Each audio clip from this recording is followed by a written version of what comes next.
सभी व्यूवर्स का हमारे यूट्यूब चैनल लर्न डीप में स्वागत है। आज हम लोग वर्ल्ड ज्योग्राफी के नए अध्याय जिसमें विश्व के महाद्वीप यानी महाद्वीप से संबंधित जितने भी कॉन्सेप्ट हैं, वस्तुनिष्ठ प्रश्न हैं, उन सभी पे चर्चा करेंगे तथा विस्तार पूर्वक समझेंगे भी, ताकि इससे रिलेटेड अगर और भी प्रश्न पूछा जाए तो वो सभी हल हो पाए। तो आइए इससे रिलेटेड पहला प्रश्न हम लोग देखते हैं। कह रहा है कि विश्व में महाद्वीपों की कुल संख्या कितनी है। तो देखिए, महाद्वीप पहले हमें समझना होगा कि द्वीप क्या होता है। द्वीप के पहले जो लगा है महा, तो महाद्वीप हो गया। द्वीप होता है जो चारों तरफ पानी से घिरा हुआ हो, वो द्वीप है। जो आगे हम लोग इसका भी अध्ययन करेंगे कुछ द्वीपों को, लेकिन ये महाद्वीप है। तो विश्व में टोटल जो महाद्वीपों की संख्या है वो टोटल 7 महाद्वीप है। तो आइए हम लोग जानते हैं कि कौन कौन से महाद्वीप हैं। पहला एशिया महाद्वीप है, और दूसरा बात की जाए तो अफ्रीका है, और तीसरा बात की जाए तो यूरोप है, चौथा उत्तरी अमेरिका, और पांचवा दक्षिणी अमेरिका, अंटार्कटिका यानी और ऑस्ट्रेलिया। यही 7 महाद्वीप हैं। तो अब हमें यह जानना होगा कि इन महाद्वीपों में पूछा जाता है कि सबसे बड़ा महाद्वीप, यानी जो 7 महाद्वीप हम लोगों ने अध्ययन किया, जिसमें से पहला क्या देखा, एशिया देखा, दूसरा अफ्रीका देखा, तीसरा यूरोप देखा, चौथा उत्तरी अमेरिका, दक्षिणी अमेरिका, ऑस्ट्रेलिया देखा, उसके बाद हम लोग यूरोप के तो देख ही लिए, उसके बाद अंटार्कटिका देखा। यानी ये जो 7 महाद्वीप हम लोगों ने देखा, जिसमें से हम लोग बात करते हैं कि जो भारत का महाद्वीप है वह सबसे बड़ा महाद्वीप कौन है, तो वह भारत का नहीं, पूरे वर्ल्ड का जो सबसे बड़ा महाद्वीप है पूरे विश्व का, वह एशिया महाद्वीप आता है। तो यानी एशिया जो द्वीप है वह क्या है, सबसे बड़ा महाद्वीप के रूप में जाना जाता है। इसमें जो कंट्री आते हैं वह लगभग 48 कंट्री आते हैं। तो प्रश्न ये भी पूछा जाता है, जिसमें से आप देखेंगे 3 जो कंट्री होगा, जो मुख्य रूप से अफ्रीका में भी, मुख्य रूप से एशिया में तो है ही है, यूरोप में भी है। तो इस तरह से, और दूसरे नंबर पर कौन आता है, तो पहला तो हम लोग देख लिए कि सबसे ज़्यादा क्षेत्रफल में है वो क्या है, एशिया है। एशिया का जो क्षेत्रफल की बात की जाए तो वह काफ़ी है, उसका क्षेत्रफल है, उसका क्षेत्रफल बात की जाए तो लगभग 4,38,20,000 वर्ग किलोमीटर, मतलब इतना करोड़ वर्ग में यह आता है सबसे बड़ा में। और दूसरे नंबर पर बात की जाए तो एशिया के बाद दूसरे नंबर पर अफ्रीका आ जाता है, और तीसरे नंबर पर बात की जाए तो सबसे बड़ा महाद्वीप में आ जाता है उत्तरी अमेरिका, चौथे नंबर पर आ जाता है दक्षिणी अमेरिका, और 5वें नंबर पर आ जाता है अंटार्कटिका आ जाता है, और 6ठे नंबर पर आ जाता है यूरोप, और सबसे लास्ट में आता है ऑस्ट्रेलिया। तो कभी कभी यह भी प्रश्न देखने को मिलता है कि सबसे छोटा महाद्वीप में से कौन है, तो वो ऑस्ट्रेलिया आ जाता है, और जस्ट ऑस्ट्रेलिया से ऊपर कौन है, तो यूरोप है। तो ये ध्यान में क्रम रखना होगा, कभी कभी क्रम भी पूछ देता है, घटते क्रम में लिखिए, या फिर सबसे बड़ा महाद्वीप कौन सा है पूरे विश्व में। तो नेक्स्ट प्रश्न देखते हैं, संसार के सबसे बड़ा महाद्वीप। तो अभी हम लोग चर्चा किए कि संसार में जो सबसे बड़ा महाद्वीप है वह कौन है, वह एशिया महाद्वीप है, जिसमें से हम लोग चर्चा किए कि लगभग जो इसका क्षेत्रफल है 4,38,20,000 वर्ग किलोमीटर क्षेत्रफल में यह फैला हुआ है। तो यह ध्यान में देंगे। और दूसरे नंबर पर जो बात की जाए तो वह अफ्रीका था, तीसरे नंबर पर उत्तरी अमेरिका, और चौथे नंबर पर दक्षिणी अमेरिका था, 5वें पर अंटार्कटिका, 6ठे पे यूरोप, और 7वां यानी सबसे लास्ट ऑस्ट्रेलिया था। तो नेक्स्ट 3 में देखते हैं, निम्न में से किस महाद्वीप का क्षेत्रफल सबसे कम है। तो इसकी चर्चा हम लोग अभी किए कि जो महाद्वीप हैं, टोटल पृथ्वी पर जो विश्व में महाद्वीपों की संख्या है वो 7 महाद्वीप है, जिसमें से हम लोगों ने जाना था कि किस किस महाद्वीप में कौन कौन है, कितने देश हैं, क्षेत्रफल उसको देखा। तो जिसमें से हम लोगों ने जाना था कि जो एशिया महाद्वीप है उसमें से जो टोटल देशों की संख्या है वो कितना है, वो टोटल 48 है। और अन्य जो बात की जाए, अन्य देश है जैसे अफ्रीका में आज बात की जाए तो 54 है। तो इस तरह से सब देशों में, महाद्वीपों में अलग अलग संख्या है, लेकिन जो सबसे छोटा क्षेत्रफल में आ जाता है वह सबसे छोटा ऑस्ट्रेलिया आ जाता है। तो ध्यान में रखेंगे। नेक्स्ट देखिएगा, 4 में कह रहा है, विश्व महाद्वीपों में श्वेत महाद्वीप के नाम से कौन जाना था। श्वेत कहने का मतलब उजला, जो श्वेत क्या होता है, जिसका कलर वो सफ़ेद होता है। तो श्वेत महाद्वीप वो अंटार्कटिका क्यों होता है, क्योंकि यह क्या होता है, बर्फ़ से ढका हुआ। आपको पता होगा अंटार्कटिका सबसे दक्षिण पर है, आप देखेंगे तो जहाँ बर्फ़ ही बर्फ़ रहता है, और बर्फ़ पे ढके रहने के कारण यह पूरा श्वेत ही दिखता है। इसके कारण इसे श्वेत महाद्वीप के नाम से भी अंटार्कटिका को जाना जाता है, जो कि क्षेत्रफल की दृष्टि से कैमा है। पहला तो एशिया था, दूसरा क्या था, अफ्रीका था, और तीसरा था उत्तरी अमेरिका, चौथा दक्षिणी अमेरिका, यानी 5वें नंबर पर अंटार्कटिका का स्थान था। नेक्स्ट देख लीजिए, किस महाद्वीप को प्रायद्वीपीय महाद्वीप के नाम से जाना जाता है। अब देखिए, प्रायद्वीपीय महाद्वीप, पहले हमें समझना होगा कि प्रायद्वीप का अर्थ क्या होता है। तो वही करा प्रायद्वीपीय महाद्वीप। प्रायद्वीप होता है जो 3 ओर समुद्र से घिरा हुआ हो और एक और स्थल हो, तो वही प्रायद्वीपीय होता है। प्रायद्वीपीय महाद्वीप के रूप में कौन जाना जाता है, ऑप्शन में एशिया, यूरोप, ऑस्ट्रेलिया और अफ्रीका। तो क्या हो जाएगा, इस प्रश्न का जो सही जवाब हो जाएगा वह हो जाएगा यूरोप। यूरोप को क्या है, प्रायद्वीपीय महाद्वीप है। यानी जब इसको आप आकृति देखेंगे, ये अफ्रीका के जस्ट ऊपर, जो अफ्रीका है इसके जस्ट ऊपर आपको यूरोप देखने को मिलेगा, जिसमें यूनाइटेड किंगडम, फ्रांस, स्पेन, ये सभी देश होंगे जो क्या प्रायद्वीपीय महाद्वीप के रूप में जाना जाता है। तो ध्यान में रखेंगे, क्योंकि तीन और इसके जो आप देखेंगे, एक और स्थल से वो होते हुए रूस से इधर आपको देखेंगे तो स्थल भाग से आ जाएगा, लेकिन तीन और इसका पानी दिखेगा, इसलिए यूरोप को प्रायद्वीपीय महाद्वीप के रूप में जाना जाता है। नेक्स्ट 6 में देख लेते हैं हम लोग। 6 में कह रहा है निम्नलिखित किस महाद्वीप को महाद्वीपों का महाद्वीप कहा जाता है। कहने का मतलब महाद्वीपों का महाद्वीप क्यों, क्योंकि इसका स्वाभाविक सी बात है, कई महाद्वीप आ जाता हुआ ऐसे ऐसे। तो आपको पता होगा जो सबसे बड़ा महाद्वीप है एशिया महाद्वीप को महाद्वीपों का महाद्वीप कहा जाता है, क्योंकि आपको पता हुआ ऑस्ट्रेलिया बहुत छोटा है, तो ऑस्ट्रेलिया ऐसे ऐसे एक दो इसमें क्या आ सकते हैं, एडजस्ट हो सकते हैं, क्योंकि इसका क्षेत्रफल जहाँ बात की जाए तो 4 करोड़ है, वहीं उससे काफ़ी कम क्या है इसका है, ऑस्ट्रेलिया का है। तो इसलिए एशिया को महाद्वीपों का महाद्वीप के रूप में जाना जाता है। नेक्स्ट देखेंगे 7 में निम्नलिखित में से कौन सा द्वीपीय महाद्वीप के नाम से जाना जाता है। देखिए अब आ जाए द्वीपीय महाद्वीप के नाम से कौन जाना जाता है। यहाँ द्वीपीय महाद्वीप है, यानी जिसके अंदर द्वीप है। तो द्वीपीय महाद्वीप के अंतर्गत में ऑप्शन में एशिया, यूरोप और ऑस्ट्रेलिया और अंटार्कटिका। तो इस प्रश्न का सही जवाब हो जाएगा, वह हो जाएगा ऑस्ट्रेलिया। ऑस्ट्रेलिया को क्या है द्वीपीय महाद्वीप क्यों, क्योंकि विश्व का सबसे छोटा महाद्वीप है, जो पूरी तरह से दक्षिणी गोलार्ध में अवस्थित है। इसके चारों ओर महासागरों तथा समुद्रों से घिरा हुआ, इसलिए इसे द्वीपीय महाद्वीप कहा गया है। तो यह ध्यान में रखेंगे बात। महाद्वीप तो हम लोग जाने ही जाने, लेकिन एक तरह से ऑस्ट्रेलिया को द्वीपीय महाद्वीप क्योंकि है, तो चारों तरफ से एक तरफ से पानी से घिरा हुआ है ये, तथा क्षेत्रफल कम होने के कारण इस तरह से इसे द्वीपीय महाद्वीप के नाम से भी जाना जाता है। नेक्स्ट हम लोग 8 में आते हैं। 8 में कहा कि निम्नलिखित में से किस महाद्वीप को उसके काफ़ी बड़े भाग में वर्षा की कम मात्रा की प्राप्ति के कारण प्यासी भूमि का महाद्वीप कहा जाता है। तो देखिए ऑस्ट्रेलिया को क्या कहा जाता है, वह प्यासी भूमि का महाद्वीप कहा जाता है। प्यासी मतलब प्यासी भूमि का महाद्वीप के नाम से भी जाना जाता है, क्योंकि इसका जो मुख्य कारण है कि ऑस्ट्रेलिया का बड़ा हिस्सा क्या है, बेहद में कब हो, जो बड़ा हिस्सा बेहद कम वर्षा होता है, इसमें मरुस्थल भी विभिन्न तरह का है, तो इसलिए ऑस्ट्रेलिया को प्यासी भूमि का महाद्वीप भी कहा जाता है। तो ध्यान में रखेंगे। नेक्स्ट है content of contrast. Content of contrast कहने का मतलब विषमताओं का देश, विषमताओं और विभिन्नताओं किसे कहा जाता है, वह है सबसे बड़ा महादेश एशिया। एशिया का जनसंख्या बड़ा हो, जनसंख्या भी सबसे ज़्यादा, ये भी आपको ध्यान में रखना है। सबसे बड़ी जनसंख्या एशिया में ही, क्षेत्रफल भी है। तो क्षेत्रफल अत्यधिक रहने के कारण साथ में जनसंख्या भी अधिक है, तो यहाँ पर विभिन्न तरह के धर्म हो गया, संस्कृति हो गया, शिल्प हो गया आदि के विभिन्न संस्करण के लोग इसमें उपस्थित होते हैं, इसमें निवास कर रहे हैं, तथा एक दूसरे की तुलना में अत्यंत क्या होते हैं, विशेषता होते हैं, अलग अलग विशेषता होते हैं, जिस कारण इसे कंटेंट ऑफ कंट्रास्ट यानी कि विषमता विभिन्नता का देश भी कहा जाता है। तो वह हो जाएगा एशिया ही हो जाएगा। नेक्स्ट देख लिए देश में निम्नलिखित में से कौन सा महाद्वीप नई दुनिया के नाम से जाना जाता है। तो कह रहा है कि कौन सा महाद्वीप है जो नई दुनिया, वह हो जाएगा अफ्रीका। अफ्रीका है, अफ्रीका की चर्चा नहीं हुई, चलिए अफ्रीका नहीं। ऑप्शन में उत्तरी अमेरिका, दक्षिणी अमेरिका, एशिया और अंटार्कटिका।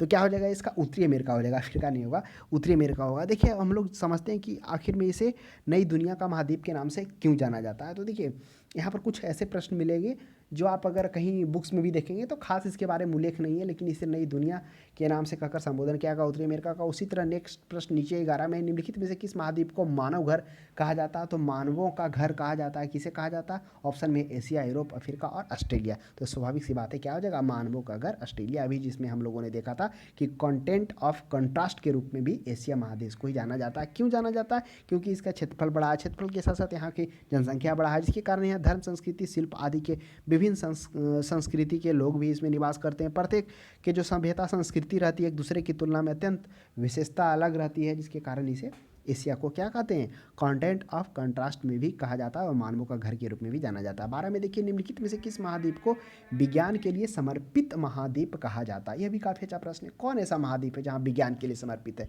तो वह अंटार्कटिका महाद्वीप है। आपको पता होगा कि अंटार्कटिका महाद्वीप में भारत का शोध केंद्र जो है दक्षिणी गंगोत्री स्थापित किया गया था, अनुसंधान केंद्र था, उसके बाद भारती किया गया था। तो पहला क्या था, पहला था दक्षिणी गंगोत्री, दूसरा था भारती था, और तीसरा जो है मैत्री जो स्टार्ट किया गया।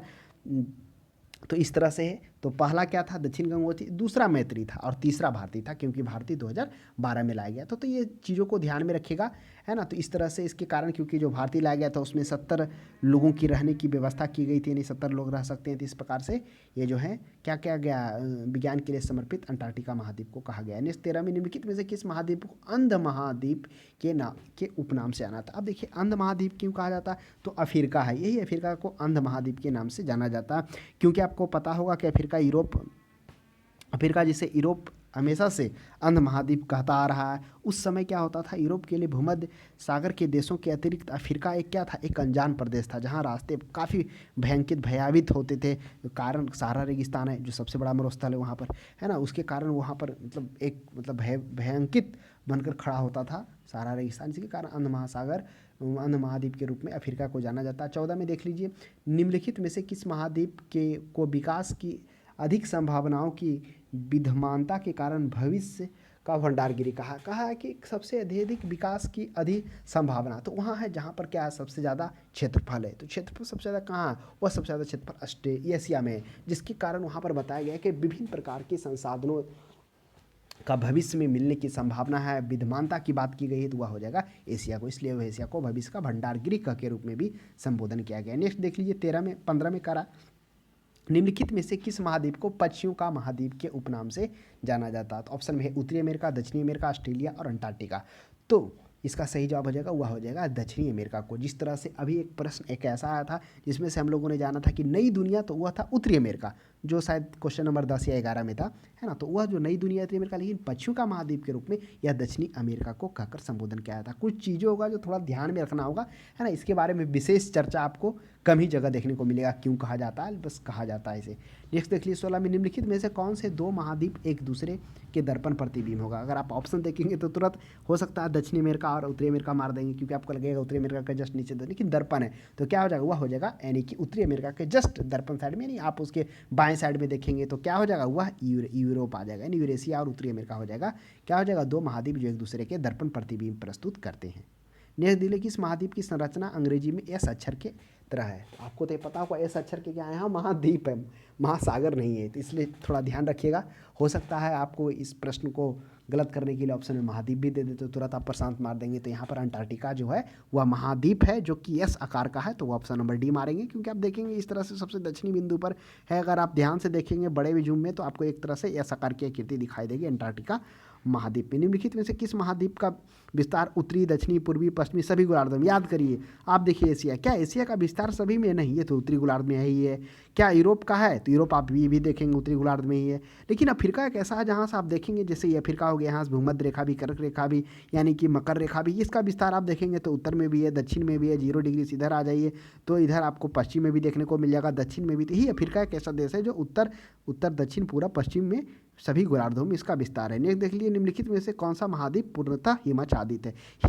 हिमच्छादित का मतलब होता है पूरी तरह से बर्फ से ढका हुआ है, तो वह अंटार्कटिका के है, जिसके कारण इसे श्वेत महाद्वीप के नाम से भी जाना जाता है। 20 में देख लीजिए, निम्नलिखित में से किस महाद्वीप से होकर कर्क रेखा, विषुवत रेखा, मकर रेखा तीनों रेखाएं गुजरती है। तो याद करिए अभी हम चर्चा किए कि जो अफ्रीका है जो क्या है सभी गोलार्धों में है, उत्तर में भी है, दक्षिण में भी है, पूर्व में भी, पश्चिम में भी। तो वही कह रहा है कि जहाँ से विषुवत रेखा भी गुजरती है, कर्क रेखा ऊपर से गुजर रही, नीचे से मकर रेखा, यानी तीनों रेखाएं गुजर रही, वह हो जाएगा अफ्रीका से। अब आपके माइंड में उठा होगा कि सिर्फ मकर रेखा किससे गुजरती है, तो कौन कौन कॉन्टिनेंट है, तो मकर रेखा आपको देख लीजिए दक्षिणी अमेरिका हो जाएगा, अफ्रीका तो है ही है, फिर ऑस्ट्रेलिया से गुजरेगा, है ना। तो इन चीज़ों को भी थोड़ा सा ध्यान में रखना है ना, हो सकता है प्रश्न आपको पूछ दिया जाए। और खासकर दक्षिणी अमेरिका में जो गुजरेगा कौन, मकर रेखा, तो काफ़ी आसानी है। आप देखेंगे पेरू से होते हुए अर्जेंटीना को पास करते हुए पराग्वे और ब्राज़ील को होकर गुजरेगी, यही है इसका। नेक्स्ट देख लेते हैं, हाँ अफ्रीका में भी है तो उसकी चर्चा आगे करेंगे। ये तो था दक्षिण अफ्रीका से जो मकर रेखा गुजर रही थी, उसे हम लोग देख लिए, क्योंकि आप अगर आप फिगर मैप देखेंगे तो आप ये सब चीज़ों को अगर आप पढ़ते हो, याद भी करते हो, तो मैप को सामने रखे रहें ताकि आपको समझने में कठिनाई ना हो। निम्नलिखित में से किस महाद्वीप से होकर, ये तो हो ही गया, देख लीजिए इसमें देख लिए किस महाद्वीप में ज्वालामुखी का सर्वथा अभाव पाया गया, मतलब कौन ऐसा महाद्वीप है जिसमें ज्वालामुखी नहीं पाएगा। आप याद करिए, ऑप्शन देखिए, एशिया, क्या एशिया में ज्वालामुखी है, तो याद करिए एशिया में ज्वालामुखी है, कौन कौन है याद करिए आप। एशिया में आपको देखने को मिलेगा था बैरन द्वीप था, है ना, यह भी एक ज्वालामुखी था यहाँ। उसके बाद जो दक्षिणी एशिया का था जो आपको अंडमान निकोबार साइड में मिल रहा था। यूरोप की बात की जाए तो चलिए यूरोप को रहने देते हैं। ऑस्ट्रेलिया की बात की जाए तो यूरोप में भी बात की तो यूरोप में भी सक्रिय ज्वालामुखी था, बहुत सारा देखने को मिला था।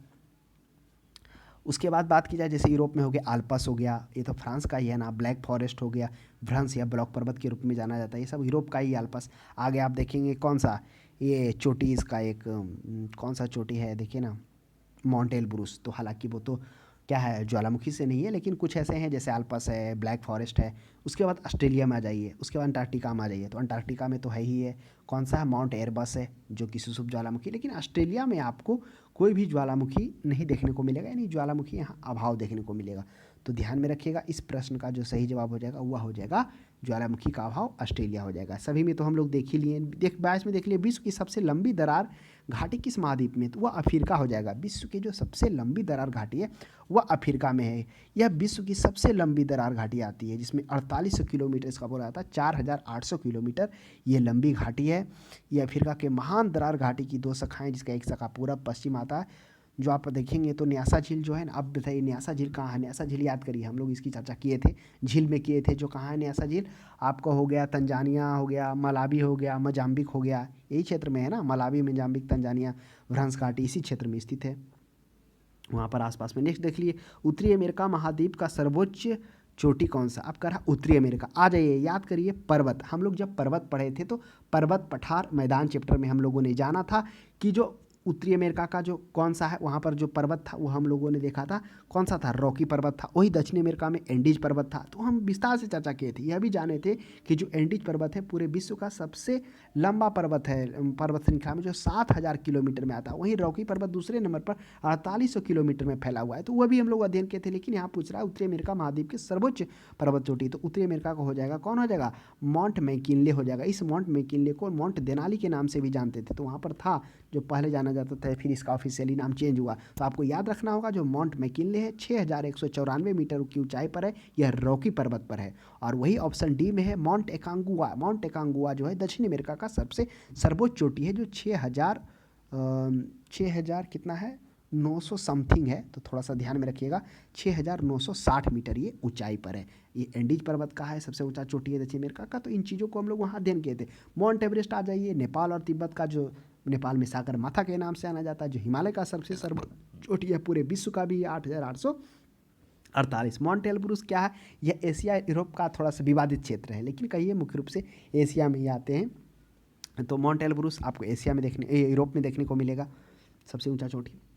नेक्स्ट देख लीजिए, दक्षिण अमेरिका महाद्वीप का सर्वोच्च पर्वत शिखर। अभी चर्चा की कि उत्तरी अमेरिका का जो सर्वोच्च पर्वत शिखर था वो कौन था, वह था माउंट मैकिनले, जिसे देनाली के नाम से भी जानते हैं, जो 6194 मीटर था। लेकिन यहाँ पर दक्षिण अमेरिका पूछ रहा है, तो दक्षिण अमेरिका का हो जाएगा माउंट एकांगुआ, जो 6960 मीटर क्या ऊंचाई पर है, जो एंडीज पर्वतमाला पर है। तो इन चीज़ों को थोड़ा सा ध्यान में रखना है। अब आपके माइंड में यह भी उठ रहा होगा कि ये जो आप बता रहे हैं कि माउंट एकांगुआ है, वो है कहाँ। तो माउंट एकांगुआ आपको देखने को मिल जाएगा, ये आप आ जाइए ना नीचे, पेरू में आ जाइए, है ना, चिली में, पेरू के नीचे है, चिली में, वहीं उसी में आपको मतलब कहिए कि पेरू के दक्षिणतम भाग में आपको देखने को मिल जाएगा, बगल में इधर अर्जेंटीना हो जाएगा।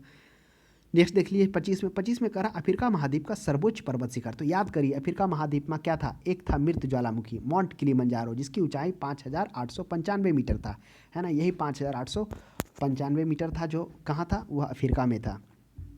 तो चीज़ों को ध्यान में रखना है। तो अफ्रीका का हो जाएगा, क्या हो जाएगा, माउंट किलिमंजारो हो जाएगा, जो तंजानिया में अवस्थित था। उसके बाद ऊपर में माउंट मैकिनले है। तो माउंट मैकिनले की चर्चा हम लोग किए थे, क्या, माउंट मैकिनले की चर्चा हम लोग किए थे, जो देनाली उत्तरी अमेरिका में, एकांगुआ की भी चर्चा की। और एक ऑप्शन में Mount Vinson Massif, Mount Vinson Massif ये अंटार्कटिका का सुसुप्त ज्वालामुखी है। नेक्स्ट देखिए आ गया अंटार्कटिका महाद्वीप का सर्वोच्च पर्वत शिखर। तो अंटार्कटिका महाद्वीप का सर्वोच्च पर्वत शिखर यही माउंट विंस मैसिव है ना। वो जो अभी हम चर्चा कर दिए कि माउंट जो अंटार्कटिका का एक ज्वालामुखी माउंट एयरवेस था, सुसुप्त ज्वालामुखी था, लेकिन सर्वोच्च चोटी है माउंट विंसन मैसिव है, यही अंटार्कटिका का है।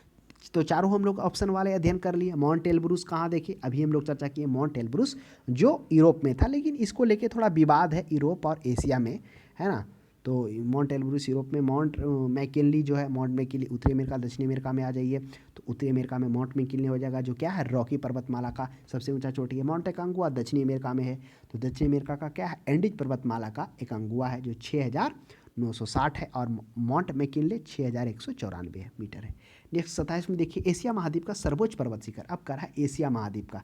तो आ जाइए, एशिया महाद्वीप में कौन है, तो एशिया महाद्वीप में गॉडविन ऑस्टिन केटू। याद करिए, इसकी चर्चा हम लोग जब इंडियन ज्योग्राफी किए थे वहाँ पे भी चर्चा किए थे। गॉडविन ऑस्टिन, जिसकी ऊंचाई 8600 कितना था 8,611 मीटर, है ना, 8,611। अब ये है कहाँ कोड में, ये पीओके क्षेत्र में है, यानी कि जम्मू कश्मीर के है। जम्मू कश्मीर भारत का भाग है, लेकिन अभी पीओके क्षेत्र में है, जिसे कंचनजंगा के नाम से भी जानते हैं, K2 के नाम से भी जानते हैं, गॉडविन ऑस्टिन भी कहते हैं। तो तीनों नाम कहते हैं। कभी कभी कितने छात्र तो ये भी परेशान हो जाते हैं कि अगर इनका अन्य नाम पूछ दिया जाता है तो कन्फ्यूज हो जाते हैं, तो ये ध्यान में रखिएगा। तो उसके बाद दूसरा है माउंट एवरेस्ट। माउंट एवरेस्ट कहाँ है, नेपाल तिब्बत के सीमा पर है, जो 8,848 मीटर के साथ विश्व का सर्वोच्च चोटी होने का ये स्थान रखा हुआ है। कंचनजंगा कहाँ, कंचनजंगा आप आ जाइए, भारत और सिक्किम में है, यानी भारत में ही है कंचनजंगा, जिसकी ऊंचाई क्या है, कंचनजंगा का ऊंचाई आप देख लेंगे तो 8,556 मीटर है। ये तो ध्यान में रखिएगा, 8,556 नहीं 86 मीटर है। उसके बाद नंदा देवी आ जाइए, नंदा देवी भारत के उत्तराखंड राज्य में है। तो इस तरह से हम लोगों ने सभी के बारे में जान लिया, चारों ऑप्शन के बारे में, लेकिन सर्वोच्च है तो माउंट एवरेस्ट हो जाएगा। आठ आठ में ये माउंट एवरेस्ट तो एशिया के साथ साथ में वर्ल्ड का भी है।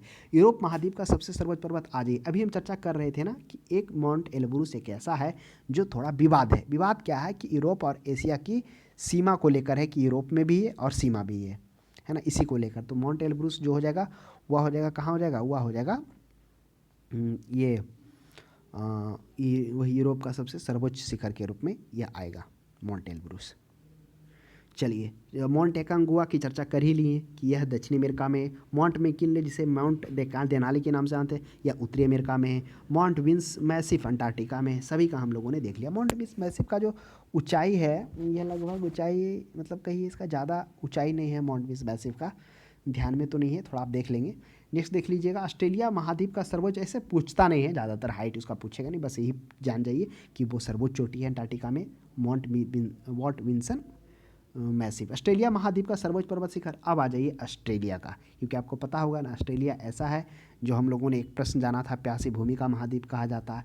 तथा हम लोगों ने यह भी देखा था कि मतलब सबसे जो कम है, ये आपको क्या बोलिए कि जहाँ पर ये मतलब सब जगह ज्वालामुखी था ना, पर्वत था ना, यहाँ पर पर्वत नहीं था, है ना। ऑस्ट्रेलिया में एक ऐसा भी प्रश्न हम लोग देखने को मिला था। तो यहाँ पर करा ऑस्ट्रेलिया महाद्वीप का सर्वोच्च पर्वत शिखर कौन है, तो अब ऑस्ट्रेलिया का आ जाइए। अब आ जाइए माउंट कोसिक्यू, चलिए माउंट कोसिक्यू रहने दीजिए।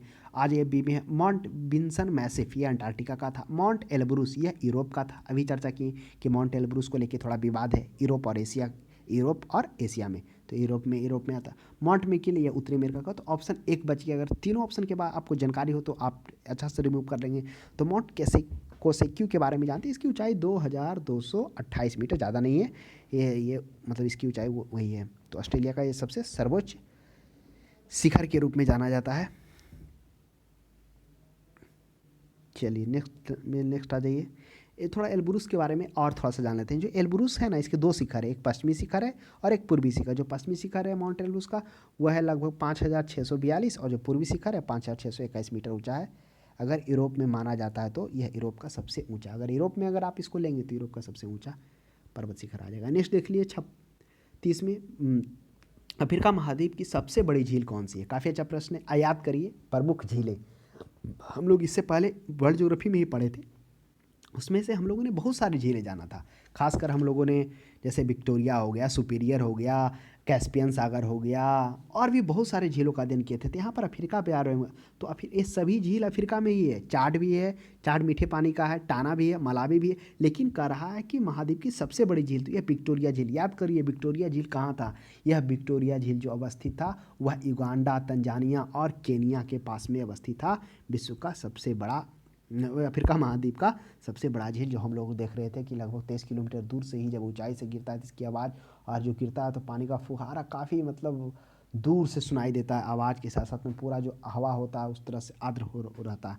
तो ये था अफ्रीका महाद्वीप। विक्टोरिया महाद्वीप के बारे में हम लोगों ने जाना था, तो ध्यान में रखेंगे कि सबसे बड़े मीठे पानी का झील है। इसकी जो अधिकतम लंबाई है वह लगभग 337 किलोमीटर है। इसका अधिकतम है चौड़ाई 250 किलोमीटर, औसत गहराई हुई 40 मीटर थी। ये है विक्टोरिया महाद्वीप के बारे में हम लोगों ने ये भी जान लिया कि कहाँ कहाँ पर अवस्थित है। एशिया महाद्वीप का सबसे बड़ा झील, याद करिए एशिया महाद्वीप का चर्चा करे किए थे हम लोग कैस्पियन सागर। अब इस कैस्पियन सागर जो सबसे बड़ा झील भी आता था, कि अगर कैस्पियन सागर आप ले लेंगे तो सबसे बड़े झील के रूप में भी आ रहा था, है ना। विश्व के सबसे बड़े झील के कैस्पियन सागर, क्योंकि विश्व के खारे पानी है, इसमें खारा पानी आपको मिलेगा, खारे पानी के रूप में है। जो ये कैस्पियन सागर है कहाँ, आप याद करिए, यही कैस्पियन सागर है जिसमें यूरोप की सबसे लंबी नदी वोल्गा नदी, जो लगभग 3,300 समथिंग की किलोमीटर है, यानी 3645 वोल्गा हो गया, यूराल, ये नदियाँ ऊपर से, यानी यहाँ जैसे कैस्पियन सागर है तो उत्तरी भाग से आकर इसी कैस्पियन सागर में आकर गिरती है। आगे हम लोग अध्ययन करेंगे तो जानेंगे अफ्रीका महाद्वीप में प्रवाहित होने वाली सबसे लंबी नदी, उसके बारे में देखेंगे। तो अफ्रीका का हो जाएगा, लेकिन ये यूरोप का है, वोल्गा नदी। तो वोल्गा वो आकर इसमें प्रवाहित होगी। तो यही कैस्पियन सागर है जो विश्व के सबसे बड़े खारे पानी की झीलों के रूप में जाना जाता है, जिसमें हम लोगों ने जाना था कि यह जो यूराल है, रूस और कजाकिस्तान में बहता हुआ वोल्गा, ये दोनों नदियाँ आकर गिरती है।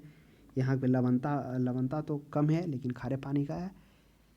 इसके दक्षिण में क्या है, काराबुगास की खाड़ी है, तो यह भी ध्यान में रखेंगे। तो ये हो गया कैस्पियन सागर। अब अरल सागर, अब देखिए सभी का हम लोग अध्ययन किए थे। बताइए अरल सागर कहाँ हम लोग देखे थे? अरल सागर की चर्चा हम लोग किए थे कजाकिस्तान और उज्बेकिस्तान में, जो दोनों की जो सीमा है यही अरल सागर है, जो अंतर्राष्ट्रीय सीमा दोनों के टच हो रही थी। और यह भी जाना था अरल सागर भूबद्ध है, यानी चारों तरफ से भूमि ही भूमि है। बालखस झील याद करिए, बालखस झील कहाँ हम लोग पढ़े थे, है ना, बालखस झील पढ़े थे। बोलगा तो बालखस झील यही है, कजाकिस्तान का ही जो है ना, आप देखेंगे जहाँ कजाकिस्तान और उज्बेकिस्तान का जो बॉर्डर है वह हो गया अरल झील पर के पास में टच हो रहा था। लेकिन उसी कजाकिस्तान के आप थोड़ा पूर्वी भाग में जाएंगे तो यहाँ आपको क्या मिलेगा, बालखस झील देखने को मिलेगा। तो बालखस झील जो मध्य एशिया का कजाकिस्तान देश में स्थित है। और यह इसका, इसमें एक चीज़ थोड़ा सा भाग है, इसका पश्चिमी भाग जो बालखस झील का है, पश्चिमी भाग मीठा है, लेकिन यही पूर्वी भाग जाइएगा क्योंकि इस तरह से फैला हुआ बालखस झील, और पूर्वी भाग आपको खारा देखने को मिल जाएगा। तो ये तो हो गया बालखस झील। अब बैकाल झील याद करिए, बैकाल झील कहाँ था? बैकाल झील था रूस के सबसे पूर्वी भाग, यानी साइबेरिया के क्षेत्र में था, दक्षिण साइबेरिया के जस्ट दक्षिण में बैकाल झील था, जो रूस का मीठे पानी का झील था। तो यह भी ध्यान में आपको रखना है। चलिए अब नेक्स्ट प्रश्न आते हैं, ऑस्ट्रेलिया महाद्वीप की सबसे बड़ी झील। अब आ जाइए, ऑस्ट्रेलिया महाद्वीप में कौन झील है? अभी तो हम लोग जान लिए, यूरोप में जान लिए, कजाकिस्तान में जान लिए, एशिया में जान लिए, ये कुछ हम लोगों ने ऊपर वाले ऑप्शन में अध्ययन किया। ऑस्ट्रेलिया महाद्वीप का सबसे बड़ा झील ऑप्शन में आयर झील है, विक्टोरिया झील है, वारली झील, सभी झील है ऑस्ट्रेलिया में ही है। विक्टोरिया तो ऑस्ट्रेलिया में नहीं है, विक्टोरिया तो अफ्रीका में है। आयर और मैके ये दोनों तो कहाँ है? ये दोनों ऑस्ट्रेलिया में ही, ये तो कन्फर्म है। अब सबसे बड़ा झील पूछ रहा है तो ऑस्ट्रेलिया का सबसे बड़ा झील हो जाएगा वह आयर झील ही हो जाएगा। अब आपको ये देखना है कि आयर झील का स्थिति क्या है, और जो मैके है, मैके जो है ये लगभग ऑस्ट्रेलिया का ही है, यह ऑस्ट्रेलिया के चौथी सबसे बड़ी झील के रूप में आ जाता है। तो ध्यान में रखिएगा,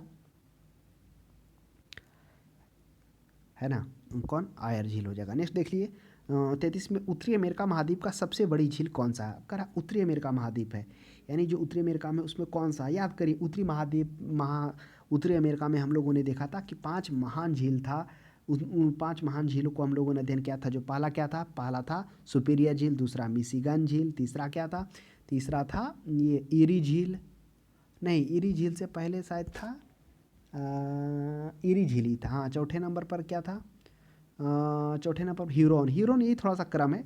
पहला सुपेरियर था, दूसरा क्या था? दूसरा था मिशिगन झील, तीसरा था ह्यूरोन झील, और चौथा था ईरी झील, और उसके बाद था ओंटारियो झील। जिसमें से हम लोगों ने और भी जाना था कि क्या जाना था कि जो क्या है, ये सुपीरियर झील है और ह्यूरोन झील है। इस झील के बीच में एक कौन सा नहर है? ये नहर कौन सा है? सू नहर है ना।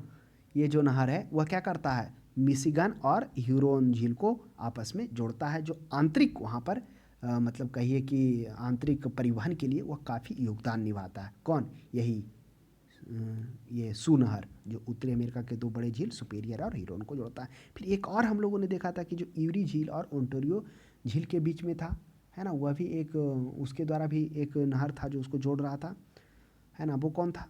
तो आप एक बार देख लीजिएगा, अभी तो हमारे भी माइंड में नहीं है।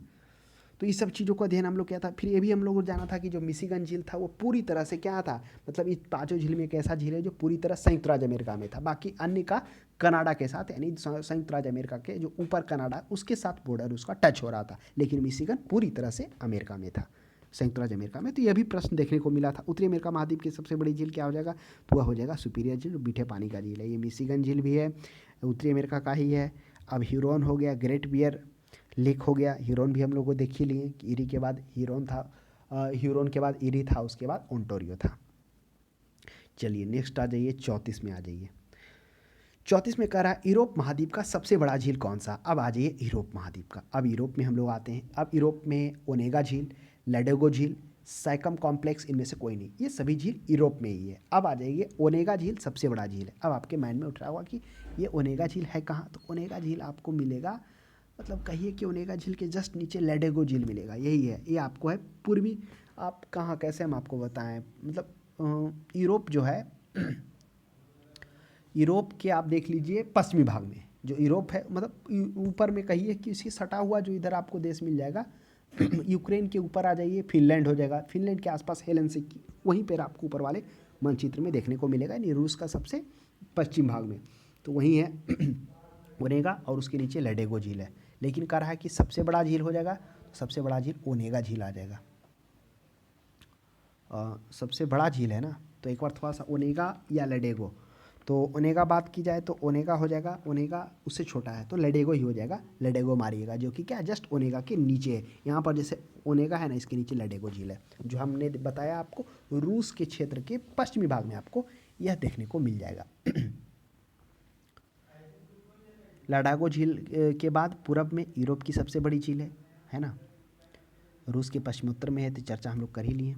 नेक्स्ट देख लीजिए 35 में यूरोप महाद्वीप में प्रवाहित होने वाली सबसे लंबी नदी। अब कह रहा यूरोप महाद्वीप में प्रवाहित होने वाली सबसे लंबी नदी का याद करिए। अभी हम लोग चर्चा किए थे, क्या किए थे, जब कैस्पियन सागर की बात आई थी तो हम लोग चर्चा किए थे कि कैस्पियन सागर में यूरोप की दो बड़ी नदियाँ वोल्गा झील और कौन सा था, एक और झील था ना, कौन सा था, वोल्गा था और एक और झील था, जो क्या हो रहा था कैस्पियन सागर में आकर गिर रही थी। वोल्गा यूराल था, है ना, वोल्गा और यूराल था, दोनों गिर रही थी, जिसमें हम लोगों ने यह कहा था कि वोल्गा झील जो यूरोप की सबसे लंबी झील है। तो आपको पता है वोल्गा झील की लंबाई क्या है, यह 3645 किलोमीटर है, जो यूरोप की सबसे लंबी नदी है ना, यूरोप में सबसे लंबी नदी है, यही हो जा जो वो कैस्पियन सागर जैसे यहाँ पर है, इसके उत्तर से आकर यहाँ पर गिरती है, तो ध्यान में रखिएगा। और सेकेंड जो है डेन्यूब नदी आती है यूरोप में, सबसे नदी जो जर्मनी के ब्लैक फॉरेस्ट से निकल कर गिरती है, लगभग 2000 समथिंग किलोमीटर, 2872 मान लीजिए। तो ये हो गया। नेक्स्ट आ जाइए, नेक्स्ट 36 में अफ्रीका महाद्वीप में प्रवाहित होने वाली सबसे लंबी नदी कौन सी है। अफ्रीका महाद्वीप में कौन है, अब अफ्रीका में हो गया कांगो हो गया, नील हो गया, नाइजर हो गया और जेम्बेंजी हो गया। तो अफ्रीका महाद्वीप में प्रवाहित होने वाली सबसे लंबी नदी वह नील नदी है। नील नदी पूरे विश्व में भी सबसे बड़ी नदी है, आपको ये पता होना चाहिए। इसका पूरा जो लंबाई है लगभग 6650 किलोमीटर के आसपास में ये कवर कर रहा है, तो ध्यान में रखिएगा।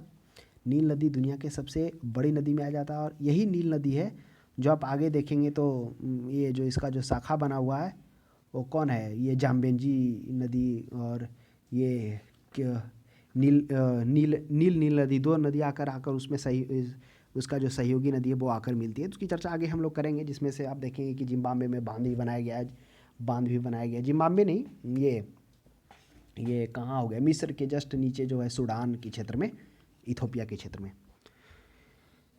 तो अफ्रीका में सबसे लंबी नदी हो जाएगा वह नील हो गया, जिसमें से हम लोगों ने जाना। कांगो भी क्या है, इसी में है, अफ्रीका महाद्वीप में भी है कांगो नदी। नेक्स्ट आ जाइए जाम्बेंजी भी अफ्रीका में, सभी अफ्रीका में ही है। अब देखिए थोड़ा सा आप ध्यान करिए, ये जो जाम्बेंजी नदी है, यही जाम्बेंजी नदी पर हम लोगों ने देखा था कि विक्टोरिया जलप्रपात है ना, ये ध्यान करिए चीज़ों को, जाम्बेंजी जलप्रपात पर ही जाम्बेंजी नदी पर ही विक्टोरिया जलप्रपात था। और एक ध्यान में आ रहा है, ये कौन सा था, कांगो जायर है ना, यही कांगो जायर पर क्या था, स्टैनली जलप्रपात था, वह भी हम लोगों ने देखा था। तो अभी चर्चा जो कर रहे थे कि जो नील नदी बहती है उसमें से कौन है, ब्लू नील और वाइट नील, है ना, जैसे ये सहयोगी नदी है इसका, ब्लू नील और वाइट नील, यही नील नदी में आकर मिल जाती है जो इसकी सहयोगी है। नेक्स्ट 37 में देख लिया, ऑस्ट्रेलिया महाद्वीप में प्रवाहित होने वाली सबसे लंबी नदी। अब देखिए सबसे लंबी मर्रे डार्लिंग है, ये मर्रे भी अलग नदी है, डार्लिंग भी, दोनों मिल जाता है। और बोला जाता है जो मर्रे डार्लिंग का भूमि काफ़ी उपजाऊ है, यहाँ पर काफ़ी मतलब उपजाऊ भूमि हो जाता है जब मर्रे नदियाँ विश्व की सबसे लंबी नदी में आ जाता है। मर्रे की लंबाई लगभग देख लीजिए 2595 है, और डार्लिंग का जो है यह 1472 है। तो सबसे लंबा अगर पूछे तो मर्रे हो जाएगा, लेकिन जब दोनों मिल जाती है तो एक कहाँ बनाती है, जहाँ पर मिलती है वो क्षेत्र काफ़ी उपजाऊ माना जाता है, तो वही मर्रे डार्लिंग हो जाएगा। नेक्स्ट देख लीजिए, दक्षिण अमेरिका महाद्वीप में प्रवाहित होने वाली सबसे लंबी नदी। चलिए ऑस्ट्रेलिया देख लिए, जो सबसे क्या है, महाद्वीप में सबसे छोटे महाद्वीप में जाना जाता है, जिसमें से हम लोगों ने कुछ जाना, क्या जाना कि मर्रे डार्लिंग है जो प्रवाहित होने वाली सबसे लंबी नदी है, और यह भी जाना कि जो दो नदियां मर्रे और डार्लिंग आपस में मिल रही है उस क्षेत्र पर, वहाँ पर वह क्षेत्र जो है काफ़ी उपजाऊ भूमि बन रहा है, वहाँ पर क्षेत्र पाया जा रहा है। नेक्स्ट, दक्षिणी अमेरिका महाद्वीप में प्रवाहित होने वाली सबसे लंबी नदी। अब आ जाइए दक्षिणी अमेरिका में, तो अमेजन हो जाएगा सबसे ज़्यादा, सबसे इसका आयतन बड़ा, मतलब कहिए कि सबसे लंबी नदी भी वहाँ पर है दक्षिणी अमेरिका के लिए, लेकिन इसका आयतन बहुत ज़्यादा लेकर अपने साथ में चलती है। कौन? अमेजन नदी। तो इसकी लंबाई 6992 है। कहिए नील के बाद इसी का आता है पूरे दुनिया में, 6992 है ना। दूसरी नदी इसी से है, मतलब इतना लंबाई से है। दूसरी नदी पेरू एवं इंडीज पर्वतमाला से निकलकर पूरब की ओर अटलांटिक महासागर में गिर जाती है। तो आयतन के हिसाब से भी अमेजन नदी को सबसे बड़े नदी को, कभी कभी प्रश्न ये भी पूछा जाता है कि सबसे बड़ा आयतन किसका है, कौन सा नदी का है, तो अमेजन का है।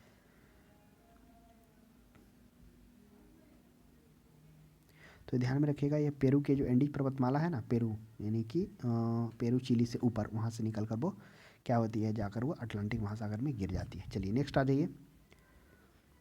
अब आ जाते उत्तरी अमेरिका में। उत्तरी अमेरिका महाद्वीप की सबसे लंबी नदी, तो उत्तरी अमेरिका महाद्वीप की अभी हम लोग झील पढ़े थे, तो यही मिसिसिपी नदी है जो उत्तरी अमेरिका के सबसे बड़े लंबे नदी को, जो 3730 किलोमीटर के रूप में जाना जाता है। तो ध्यान में रखिएगा कौन हो जाएगा, वह मिसिसिपी नदी हो जाएगा। अब देखिए ये जो रियो ग्रैंड है ना, यह भी जो रियो ग्रैंड है, ये वाला ऑप्शन नंबर सी में, और ये भी कहाँ है, ये भी आपको मिलेगा वहीं अमेरिका में, कोलोराडो में है। और यूकान भी है, वह भी कनाडा के पश्चिम में है। कनाडा, ये यूकान जो है ना, ये आपको कनाडा ऊपर में, नहीं संयुक्त राज्य अमेरिका जैसे हो गया ना, ये उसके ऊपर कनाडा में यूकान मिलेगा आपको, ये नदियाँ। और सेंट लॉरेंस की बात की जाए तो सेंट लॉरेंस शायद ये संयुक्त राज्य अमेरिका में ही देखने को मिल जाएगा। चलिए नेक्स्ट देख लीजिए, ऑस्ट्रेलिया महाद्वीप से होकर कौन कौन सी अक्षांश रेखा गुजरती है। हालांकि ऑप्शन में आ रहा है, उसकी चर्चा हम इसलिए कर दें ताकि आपको याद रहे, लेकिन वह उतना महत्वपूर्ण नहीं है, क्योंकि सभी देश में जो ज़्यादा लंबा है, जो मतलब अपने आप में विशिष्ट है, वह जाना जाता है नदी, तो उसकी चर्चा तो हम लोग कर ही रहे हैं। ऑस्ट्रेलिया महाद्वीप से होकर कौन सी अक्षांश रेखा गुजरती है। कह रहा ऑस्ट्रेलिया से कौन सा अक्षांश गुजरता है, तो स्वाभाविक सी बात है, ऑस्ट्रेलिया दक्षिणी क्षेत्र में है, अवस्थित है, तो वहाँ से क्या होगा, मकर रेखा होकर गुजरती है। हम आपको ये भी चर्चा की है, मकर रेखा कौन कौन सा महाद्वीप से होकर गुजरता है, दक्षिणी अमेरिका से गुजरता है, अफ्रीका से गुजरता है, और वही अफ्रीका से गुजरता है, जिसमें से हम लोगों ने यह भी जाना मकर रेखा जो गुजरता है वह कहाँ से, ये बात की जाए दक्षिणी अमेरिका से, तो दक्षिणी अमेरिका से जहाँ से गुजर रहा था, जिसमें से हम लोगों ने जाना था कि वो कौन कौन सा क्षेत्र था, वह जो क्षेत्र था पेरू था, पेरू के बाद इधर आ जाइए अर्जेंटीना था, पराग्वे था, ब्राज़ील था, खासकर ये क्षेत्र था। उसके बाद अफ्रीका में हम लोगों ने जाना था, जिससे होकर गुजर रही थी अफ्रीका का वो क्षेत्र था, नामीबिया था, बोत्सवाना था, प्रिक्टोरिया था, वही दक्षिणी अफ्रीका हो जाएगा, मोजाम्बिक हो जाएगा, ये क्षेत्र था। और ऑस्ट्रेलिया से तो गुजर ही रही है। चलिए आते हैं नेक्स्ट, हम लोग आगे बढ़ते हैं। सर्वाधिक देशों वाले महाद्वीप कौन है। अब ये काफ़ी अच्छा प्रश्न है। देखिए सर्वाधिक देशों वाले महाद्वीप का रहा, एशिया में क्या था, हम लोग इसकी चर्चा किए थे कि एशिया में 48 महाद्वीप है, और यूरोप में बात की जाए तो वही 48 से 51 है, क्योंकि 3 आपको पता होगा, 3 एशिया में भी, यूरोप में, यही विवादित है थोड़ा। उत्तरी अमेरिका में 23 है, क्योंकि इसमें कुछ स्वतंत्र राज्य भी। अफ्रीका में 54 है। तो बताइए इस प्रश्न का सही जवाब क्या हो जाएगा। स्वाभाविक सी बात है अफ्रीका हो जाएगा, क्योंकि अफ्रीका में सबसे ज़्यादा है, 54 है, और एशिया के बाद दूसरा सबसे ज़्यादा क्षेत्रफल अफ्रीका का ही है। लेकिन ये ध्यान में रखना है, ऐसा नहीं कि आपको लग रहा होगा कि एशिया का क्षेत्रफल ज़्यादा, जनसंख्या ज़्यादा, तो देश भी ज़्यादा होगा, लेकिन ऐसा नहीं है, वो अफ्रीका आ जाता है। नेक्स्ट 42 में हम लोग देखते हैं कौन सा महाद्वीप पूर्ण रूप से दक्षिणी गोलार्ध में है। तो दक्षिणी गोलार्ध में अब कौन है, ऑस्ट्रेलिया महाद्वीप सबसे दक्षिणी गोलार्ध में है। फिर उसके बाद कौन सा महाद्वीप मरुस्थल विहीन है। बताइए कौन सा ऐसा है जहाँ मरुस्थल नहीं। एशिया में है कौन सा, याद करिए, एशिया में तो बहुत सारे मरुस्थल हैं। भारत में थार ले लीजिए, ऊपर चल जाइए तो मंगोलिया में गोबी मरुस्थल ले लीजिए। गोबी के बाद और भी देखने को मिल जाएगा, तिब्बत का पठार भी कुछ क्षेत्रों में आपको मिल जाएगा। तो इस तरह से यूरोप में आ जाइए, तो यूरोप में आपको क्या देखने को मिल जाएगा। चलिए यूरोप में कोई ध्यान में नहीं आ रहा अभी। चलिए अफ्रीका में आ जाइए, तो अफ्रीका में सबसे बड़ा सहारा मरुस्थल ले लीजिए। उसके बाद नीचे नीचे आ जाइएगा, तो इसके नीचे मतलब ये सहारा अफ्रीका के नीचे आ जाइएगा, तो आपको और भी बहुत सारा देखने को मिल जाएगा, जिसमें से आप कालाहारी मरुस्थल देख लीजिए, नामीबी मरुस्थल देख लीजिए, तो माफी मरुस्थली मरुस्थल देखने को मिल जाएगा। ऑस्ट्रेलिया में देख लीजिए, ऑस्ट्रेलिया में बहुत सारा देखने को मिल जाएगा। आप देख लीजिए विक्टोरिया मरुस्थल हो जाएगा पहला नंबर पर। दूसरा ऊपर विक्टोरिया के ऊपर ले लीजिए तो सेंट ग्रेट सैंडी मरुस्थल हो जाएगा, फिर और भी ले लीजिए, सिपिन्स मरुस्थल हो जाएगा, गिब्सन मरुस्थल हो जाएगा, ये बहुत मरुस्थल। लेकिन यही जो बी माला में था ऑप्शन नंबर बी यूरोप में, इसमें मरुस्थल बी ने कोई भी मरुस्थल नहीं पाया जाता। किस महाद्वीप में सरीसृप नहीं पाए जाते हैं, बताइए कौन सा, जहाँ पर ठंडा है, स्वाभाविक सी बात है अंटार्कटिका हो जाएगा। दक्षिण में उत्तरी अमेरिका में भूमि मिलेगा, लेकिन ठंड होने के कारण यहाँ सरीसृप नहीं पाए जाते हैं, तो ध्यान में रखना है। नेक्स्ट 45 में आ जाइए, अफ्रीका महाद्वीप का दक्षिणतम बिंदु क्या है। अब हम लोग अफ्रीका में आते हैं। याद करिए अफ्रीका का दक्षिणतम बिंदु, तो आप केप ऑफ अगलुहासा ही सबसे दक्षिणतम बिंदु है, जो केप ऑफ गुड ऑफ यहीं पे अवस्थित है। तो आप इन चीज़ों को थोड़ा सा याद करिए। कब आप याद करिए कि 1488 ईस्वी में, 1488 ईस्वी में पुर्तगाली व्यापारी बार्थोलोम्यू डियान अफ्रीका के पश्चिमी तट होते हुए दक्षिण अफ्रीका के दक्षिणतम बिंदु पर पहुंचा था। तो आप ध्यान रखिए, पश्चिमी तट होते हुए अफ्रीका के दक्षिणतम बिंदु उत्तर मासा जो है वहीं पर ये पहुंचा था, उत्तर मासा अंतरिक्ष द्वीप पर। तो सबसे दक्षिणतम बिंदु यही केप अगलुहासा है। सबसे नीचे हम नीचे देखेंगे ना, जिससे ये अफ्रीका हुआ ना, अफ्रीका के नीचे में आप सबसे दक्षिणी अफ्रीका है, तो दक्षिणतम बिंदु सबसे जो केप अगलुहासा, अब आपको पता पूछ दिया जाएगा कौन सा राज्य में, तो नीचे दक्षिण अफ्रीका ही वहीं पे है। उसके नीचे आप केप ऑफ गुड होप के नीचे ऊपर केप टाउन देखेंगे, है ना, केप ऑफ गुड वही नीचे सबसे केप अगलुहासा के नाम से जाना जाता है। नेक्स्ट देख लीजिए, ये केप टाउन वही ऊपर है उसके, केप ऑफ गुड होप के ऊपर, इस तरह है ना। यहाँ पर सबसे नीचे केप अगलुहासा, उसके ऊपर है ये केप ऑफ गुड होप, इससे नीचे केप टाउन है। नेक्स्ट 46 में देख लीजिए, विश्व के मैदानों में सर्वाधिक विस्तार किस महाद्वीप में। कह रहा विश्व में मैदानों का जो सर्वाधिक विस्तार है किस महाद्वीप में है। सबसे ज़्यादा मैदान कहाँ पाया जाता है, ऑप्शन एशिया है। याद करिए एशिया में मैदान, तो मैदान कहाँ ज़्यादा रहेगा, जहाँ पर्वत पठार कम होगा, तो एशिया में तो है ही है। हिमालय ऐसा जो विश्व की सर्वोच्च चोटी है, हिमालय उतना मतलब कहिए कि क्षेत्रफल में फैला हुआ यहाँ है। यूरोप में भी हम लोगों ने देखा कि यूरोप में भी फैला हुआ है, आल्पस पर्वत हो गया, यूराल हो गया।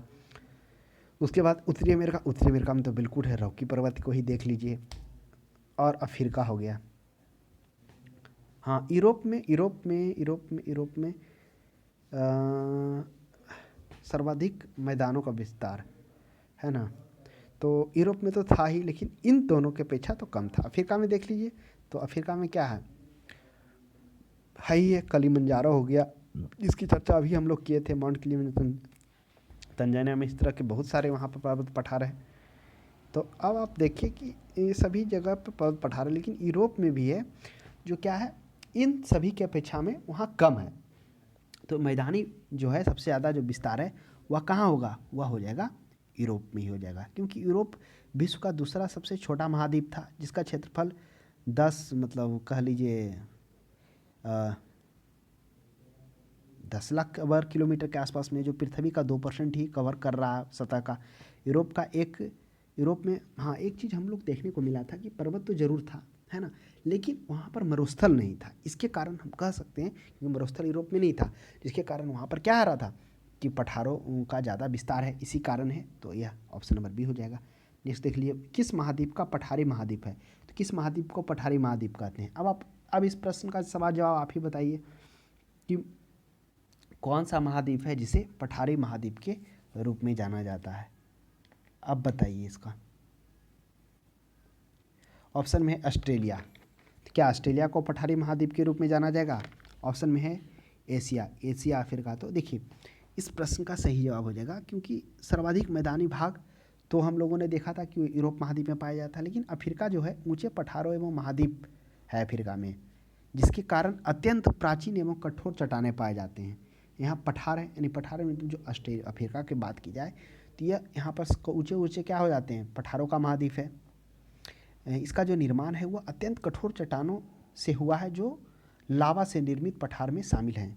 प्राचीन जो गोंडवाना लैंड की बात की जाए, दक्षिणी भाग इसका जो है उसी से निर्मित है, तो इसलिए पठारी प्रायद्वीप के रूप में अफ्रीका को ही जाना जाता है। नेक्स्ट 48 में देख लीजिए, उष्ण कटिबंधीय परिस्थिति में सर्वाधिक विस्तार किस महाद्वीप में पाया जाता है। अब कह रहा उष्ण कटिबंधीय परिस्थिति का सर्वाधिक विस्तार एशिया हो गया, अफ्रीका हो गया, ऑस्ट्रेलिया हो गया, दक्षिणी अमेरिका हो गया।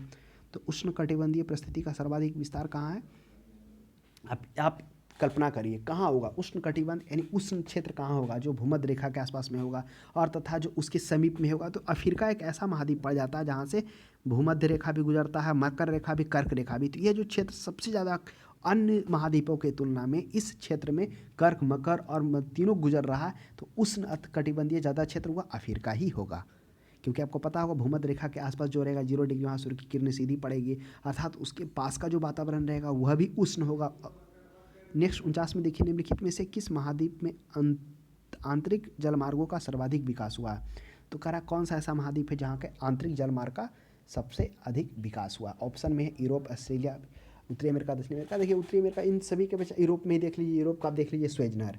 अब स्वेज नहर कब बना था? हुआ 17 नवंबर 1869 ईस्वी को बनकर तैयार हुआ था। जैसे ही यूरोप का ये नहर बनकर तैयार हुआ, तो जैसे एशिया और यूरोप के बीच की दूरी लगभग 7000 किलोमीटर कम गई। वहीं आप चेन्नई से अगर आप लंदन जाएंगे तो 8000 किलोमीटर की दूरी में कमी देखने को मिलेगा।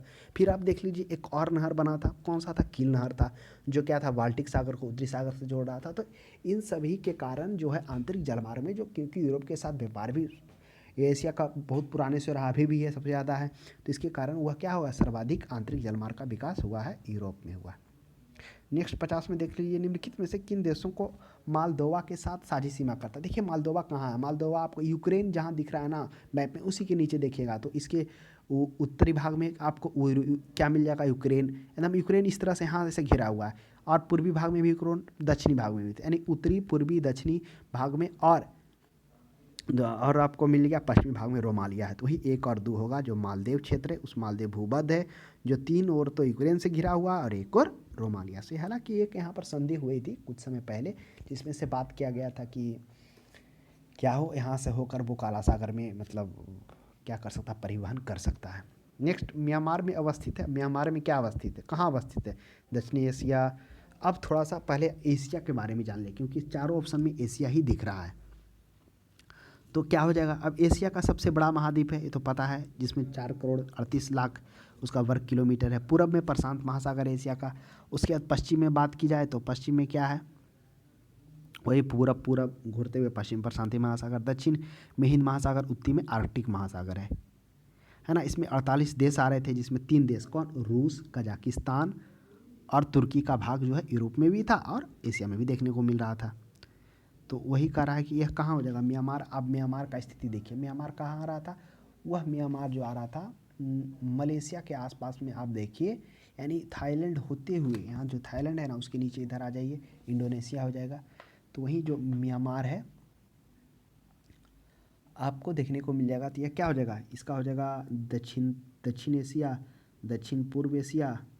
तो इस प्रश्न का जो सही जवाब हो जाएगा वह हो जाएगा दक्षिण पूर्व एशिया, यानी इस क्षेत्र में आपको देखने को म्यांमार आपको मिल जाएगा। क्योंकि म्यांमार तो जस्ट क्या भारत के बगल में ही है ना। ये क्षेत्र हो गया भारत, जिससे नीचे क्षेत्र हो गया त्रिपुरा और ये मिजोरम, तो म्यांमार का ही सीमा टच हो रहा है ना इससे। उधर ऊपर आ जाइए, मिजोरम के ऊपर हो गया मणिपुर, हो गया नागालैंड, हो गया, तो दक्षिण पूर्व हो जाएगा। उसके सबसे दक्षिण में आ जाइए तो आपको इंडोनेशिया देखने को मिल जाएगा, मलेशिया देखने को मिल जाएगा। नेक्स्ट, निम्नलिखित में से कौन सा मलेशिया देश की प्रशासनिक राजधानी है तथा संघीय प्रशासनिक केंद्र है? कह रहा मलेशिया। अगर मलेशिया देश की राजधानी की बात की जाए तो वह कुआलालंपुर है, लेकिन आप देखेंगे कि यही कुआलालंपुर से 30 किलोमीटर अगर आप दूर जाएंगे तो पुत्रजया कर है, जो उसकी प्रशासनिक तथा संघीय राजधानी। अगर पुत्रजया की बात की जाए तो वहाँ पर मुसलमान 60% मुसलमान है। यह इतना भव्य है, मतलब इसको इतना भव्य बनाया गया है और इतना कम समय में बनाया गया है कि इसको देखने के बाद ऐसा लगता ही नहीं कि सरकारी काम इतना तेज़ी से हो सकता है। पूरा आधुनिक सुविधा के साथ इसको लेस सरकारी कर्मचारी रहने के लिए बनाया गया। झील के किनारे है, पीएम का कार्यालय भी यही खूबसूरत तरीके से बनाया गया है। तो यही हो जाएगा प्रशासनिक एवं संघीय कार्यालय पुत्रजया हो जाएगा। तो आज के लिए इतना ही। यह विश्व के महाद्वीप से रिलेटेड प्रश्न था। आपको यह क्लास कैसा लगा कमेंट बॉक्स में जरूर सजेस्ट करें। तब तक हमारे क्लास को देखने के लिए धन्यवाद।